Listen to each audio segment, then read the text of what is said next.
Hello and welcome to Crosstalk. This is Enterprise TV. Kingsley Bass is my name. Very pleased to welcome you to this conversation today as we talk about something fundamental. It's fundamental as Nigeria's democracy and the need to sustain democracy in Nigeria. And today we turn our focus to a very dramatic event in Lagos, and that's the return of the Right Honorable Mudashiru Obasa as the Speaker of the Lagos State House of Assembly, following the resignation of the former Speaker and the first female Speaker of the House, Mojisola Miranda, who replaced him after his impeachment over corruption allegations back in January 13 precisely. Now, what does this say about political stability? What does this say about governance and accountability in Nigeria? And that's what we're talking about today. So, Obasa's return, a victory for democracy, or does this raise concerns about political maneuvering and institutional integrity? Let's get talking about this beautiful day on this episode of Crosstalk. Again, very pleased to welcome you to the conversation. Kingsley Bass is my name. I'm joined by two fine gentlemen, very patriotic Nigerians, ones who, in their comments, you would realize they're very passionate about this country and want the best for the country. So let me introduce you to them real quick as we get down to the conversation. I'm joined, by, and virtually too, today by political commentator Nelson Ekujimi. Nelson, many thanks for joining me today. Thank you. Good afternoon. Good afternoon to our viewers. Yeah, thank you so much for joining me. Also part of the conversation today, there's another political commentator, again, another passionate person who's very concerned about the country, Nigeria, and the kind of democracy that we run. A political commentator, Osa Kola Amodu. Many thanks for joining me today. Thank you very much. So my name is not Osa Kola, but my name is Osaweni. So. Oh, pardon me. Yes. Yeah, there you go. Osa, thank you so much for joining me today. Thank you very much. All right, there you go. So let's begin with the conversation. I'll just begin with you. A way to maybe appease you for that error would be to give you the go. And let's talk about what we saw happen on the floor of the Lagos State House of Assembly. Well, we've seen several things happen, but we saw one particularly on Monday, March 3, 2025, return of Right Honorable Mudashiru Obasa as Speaker. Something not many persons, a lot of persons had said categorically can never happen, that he had been impeached and it was done and dusted. He could never come back. As a matter of fact, in local parlance, it was said the term Oti law, was used for this purpose. But let's talk about that, Osa. Again, beginning with you. Do you think that the Lagos State House of Assembly and the lawmakers there, of course, are independent or operating independently, void or away from external interference? Okay. The truth of the matter is that there's no House of Assembly or even the National Assembly that is independent from what is happening with the executive. The members of so I don't just want to come back. I don't just want to be particular about Lagos State, but it is what is happening across the country. So we are not really truly practicing democracy. First of all, that's what we just put it there, because majority of these guys majority of them are just being handpicked by party apparatchik, the establishment in the parties. So it's like somebody come in and say, you are in charge of this, you who are contest on our behalf on this constituency, this and that. So they were handpicked. So they didn't go through that rudiment of whereby there was a level playing field where you can get the right candidates. I mean the people's choice, the choice of the people in the community or on the ward or the local government, whatever the constituency. So what you see is it's a directive to this and this will go, this and this should not contest. Maybe we look for something else to give to them. So definitely, when they get to the House of Assembly, they will do the bidding of the governor of the day or the party leaders of that. So that was the case of Lagos State. So Lagos State, I can tell you that majority of them, including Obasa, they all handpicked. They all handpicked to say you go and represent us there. So they cannot come and tell us that they are not handpicked. So except we are a political office, that you know that all these things was just musical chairs. That those people don't have even what they did was they went against the party establishment, or maybe they went up against, let's put it this way, they went against the president's directive that the status quo must remain. So no changes can happen without the order of the president, who is the leader of the party nationally, and also who is the leader of the party in Lagos, whether you have the governor or not. But that's just the truth. That is what it is. So I was not really surprised. So I was not carried away by all the shenanigans that was going on there, because I know that these guys are not men of their own. So you don't have they'll be telling them that they can't even come for second, they can't even come for the next time. Some of them are in the first time. Some of them are there for like 2-3 years. 2 or 3 times. They'll tell them they will not come back. They will not get this kind, and nothing will happen. And the leadership will make sure that they don't come back, and nothing will happen. So we're not really practicing democracy as it is. So was I surprised? I was not. So the majority was surprised, but I'm not. So you're saying that they are not necessarily independent. They rely on the party and the decisions of the party in the conduct of the activities as lawmakers. Let me turn to Nelson then.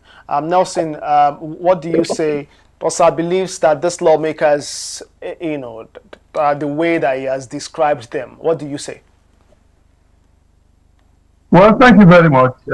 What has come out to play with regards to the Lagos State House of Assembly issue is that democracy is at play, whether we want to admit or not.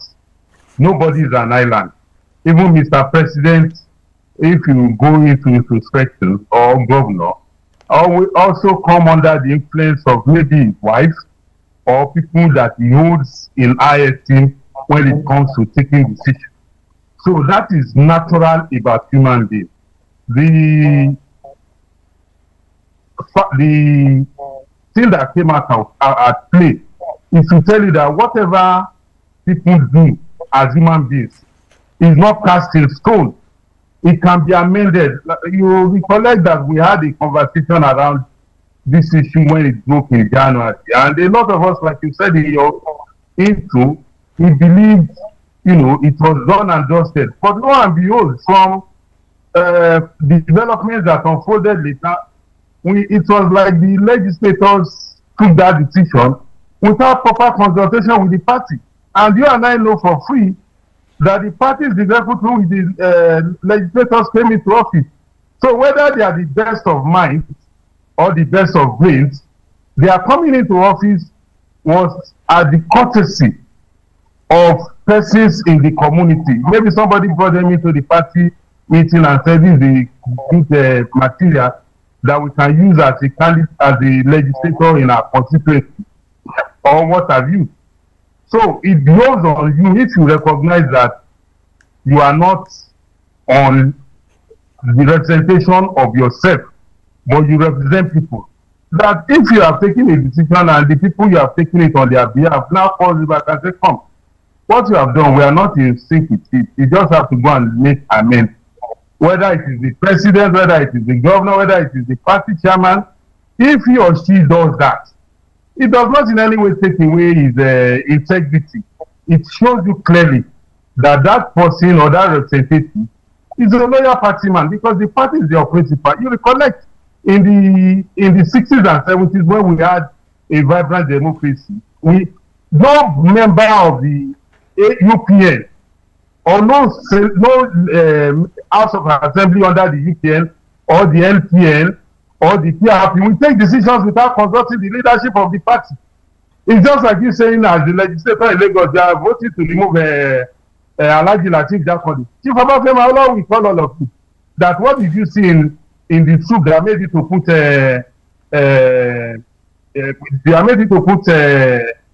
potash in your hand, like we say it in our local parlance. So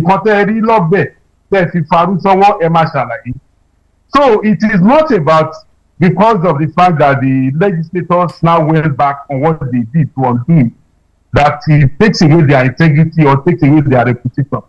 Like I said, and I stand on it, no human being on Mother Earth is an island. You take decisions and you want to listen to people so that you are not on your own, so that if your decision goes wrong, you will say, but I made consultation. So as a politician, it is in your best interest whenever you are taking decisions to listen to your constituents, to listen to your party, and swim along with them. Nelson, sticking with you before I get back to Osa real quick. I hear what you say, but you recall just last week, the first time Right Honorable Mudashiru Obasa returned to the Assembly complex and held a plenary with about 4 lawmakers. You recall that the other 30 lawmakers, 16 of them, about 16 to 20 of them were present in the complex that day, and they did granting the press an interview, speaking with the press. Essentially, they did say, particularly the one who spoke with the press on behalf of the rest, did say that the party leaders should respect their dignity, something in that line,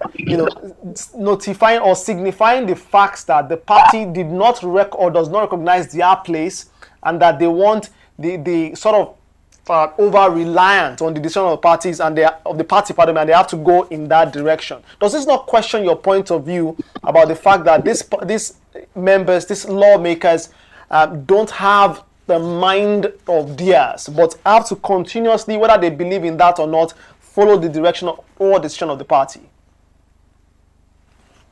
Absolutely not.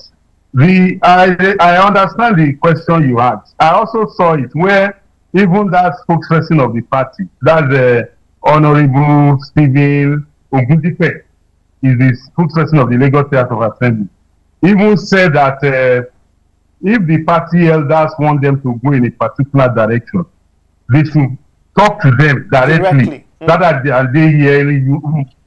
Yes, you. So, and you know that in politics, we say even 24 hours is a long time.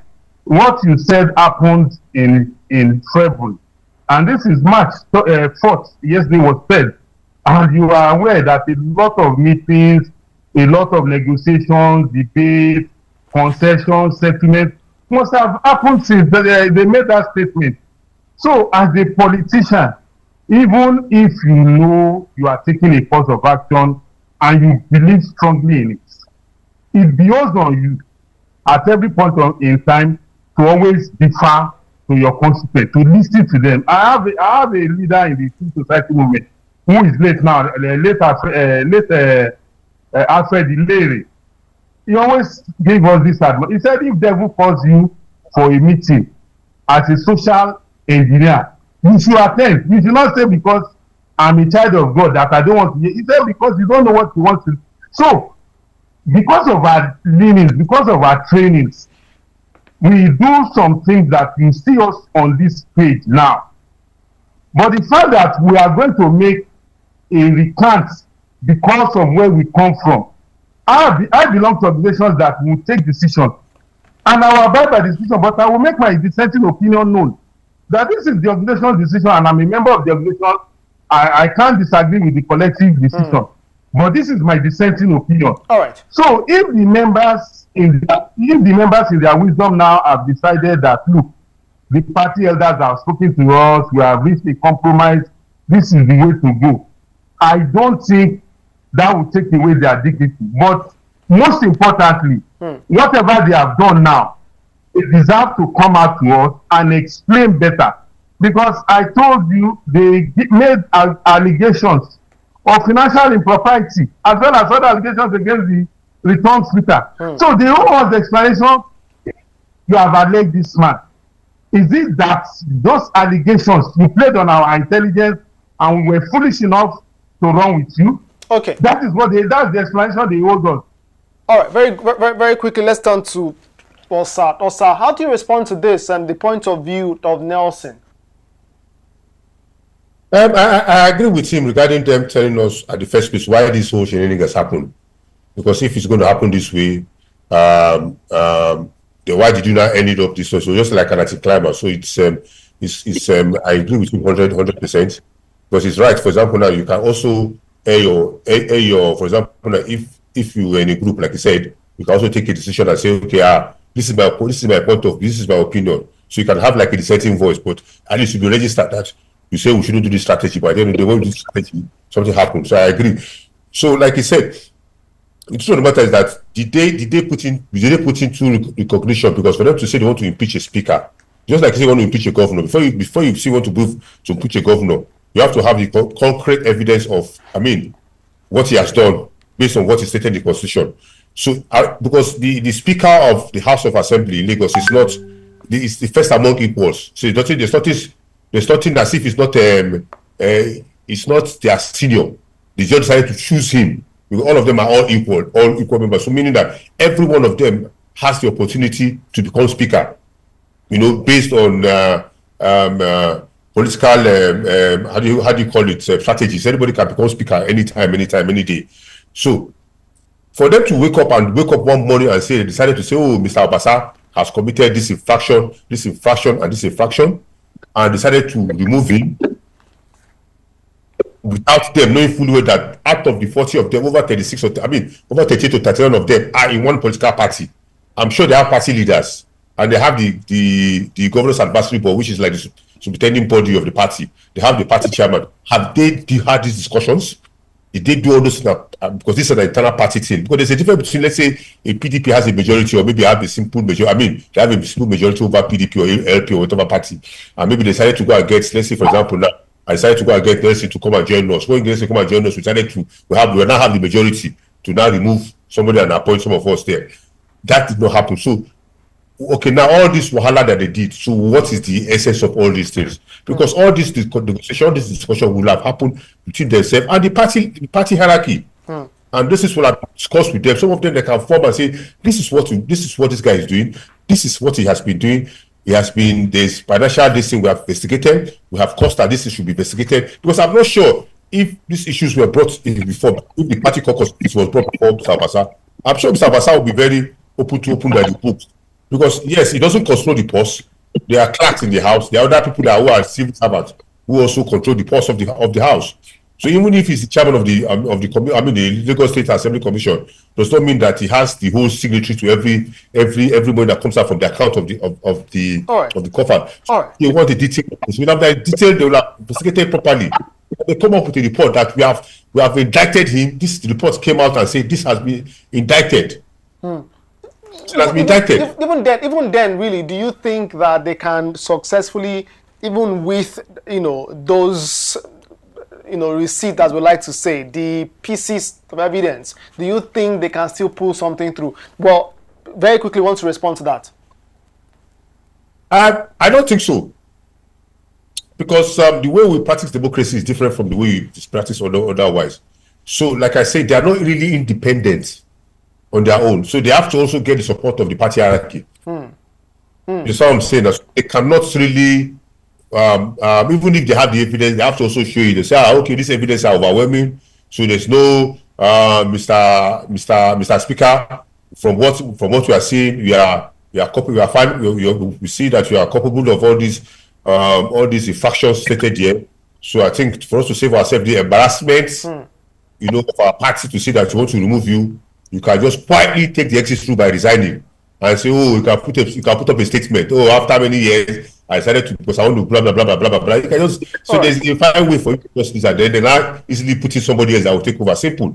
They cannot go back and cover up themselves. Very quickly, same question for yourself, Nelson. I'd just like to let me begin with you, Osa, since we're here with you, and just very quickly pop this one. The return of Right Honorable Mudashiru Obasa as Speaker, does that show political resilience, or really a failure of the nature of democracy that we practice?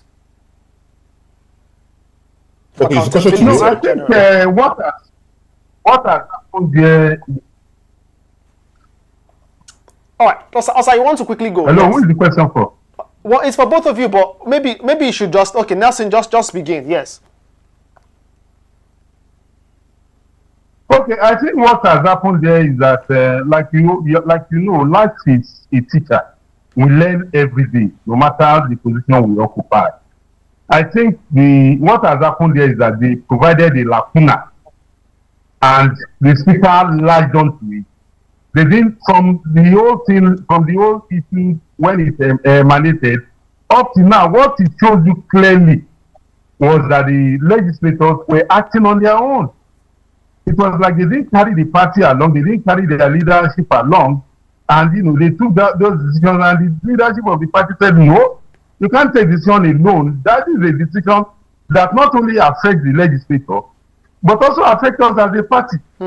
So it's a learning curve for everybody, and that was why the speaker took advantage of that, and proved in relinquishing its seat, even though a lot of us came out and said, look, Mr. Speaker, if you have been removed, if you don't believe in the process through which you were removed, the courts are open to you to go and ventilate your grievances. But even while in court, we can see that negotiations, discussions, and all the rest were going on. And here we are today. So I think it's a learning call for even the legislators themselves. And even Mr. Obasa, that look, for the legislators to have taken this step, they have passed a referendum on your leadership, and you need to go and have a receipt if you want to continue, to be in the saddle of leadership in the house or wherever you might find yourself life after this assembly. Tosa, very quickly, does Obasa's reinstatement, do you think this undermines the credibility of the legislative process in Lagos State? I don't think so. I don't think it will undermine anything. It's a one family business. So only that some of them just decided to say, okay, they wanted to move against Obasa. Obasa showed us political sagacity. Obasa showed them that I'm in this business for a long time. When some of you were still cutting your teeth in some different places. In 2003, Obasa has been in that place. Show me any local government, show me any state in Nigeria that has this experience in legislation, even National Assembly. So I'm sure you know somebody that just is 2003 that has seen the National Assembly, maybe few. So Obasa has earned the trust of the hierarchy of the party, has earned the trust of the national leader of the party, has earned the trust who happens to be the president of the federation now. So it just showed them political 101. So rudiment of politics that they should learn that they didn't do their homework properly well. So maybe they thought they were dealing with a joker. Then he held all the aces because he has proven his loyalty to the party hierarchy up to the first family. So so he was not someone that they just push over. So if they have done their homework well, they would have known that there's an appeal tax that they are facing, and for them to push that through, they needed the president to be part of it. So whether the president is in Abuja, you think the president is busy, his eyes and ears and everything is in Lagos, so he knows what's happening here. This is his base. This is his stronghold. So they just played into the hands of Obasa. So Obasa already knew that he was in the good. So that's all he did. Yeah. Well, let's close now. And in closing, final thoughts, gentlemen. I'll just begin with you, Osa, and then we go to Nelson to close. Going forward, though they have adjourned plenary indefinitely, what does this mean?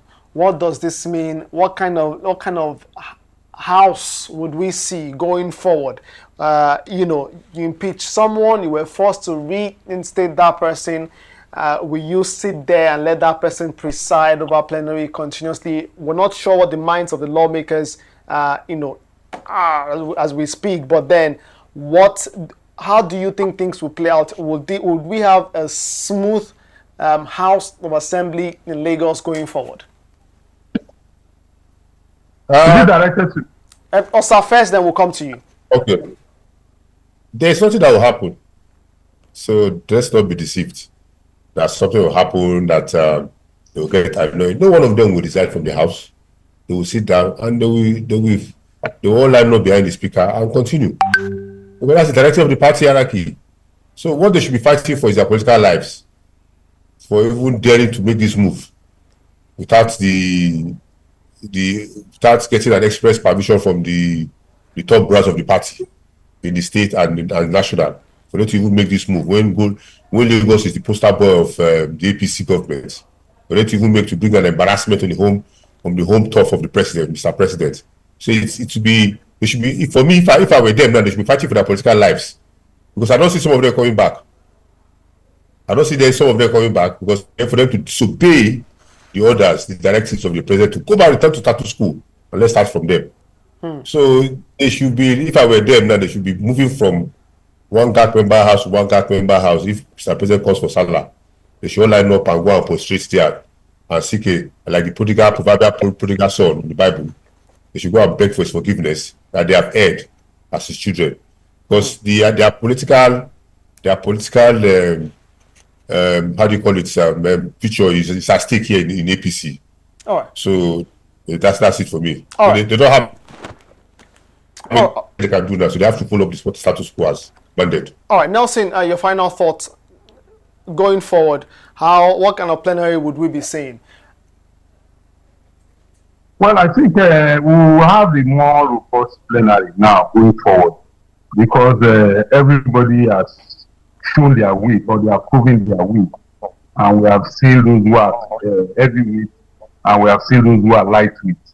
And one hopes that going forward, they will have a more cordial relationship. I'm sure the line has been drawn. Everybody is to our limits now. And people will be ready to, stake their neck whenever they feel you have crossed the bounds. And like he rightly said, some of them might not be in the good books of their leaders, because they might still be angry with them that how can you take such a monumental decision like this without consultation? This is not how it is done.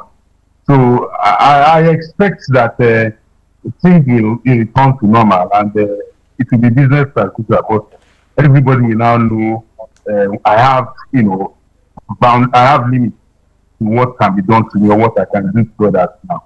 That's what I'm thinking.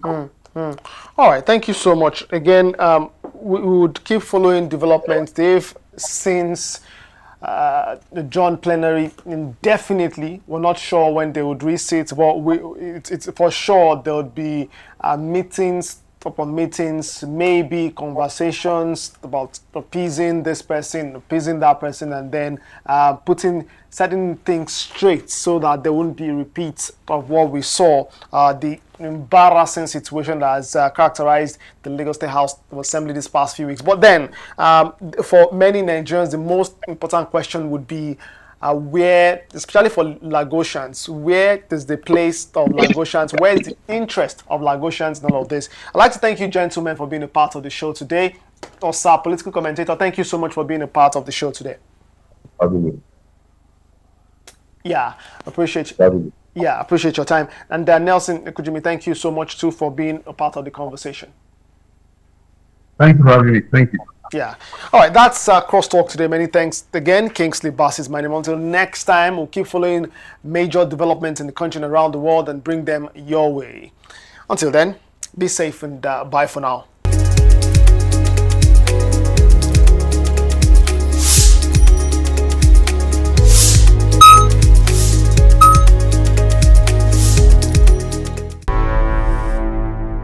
Enterprise TV, a tradition of truth.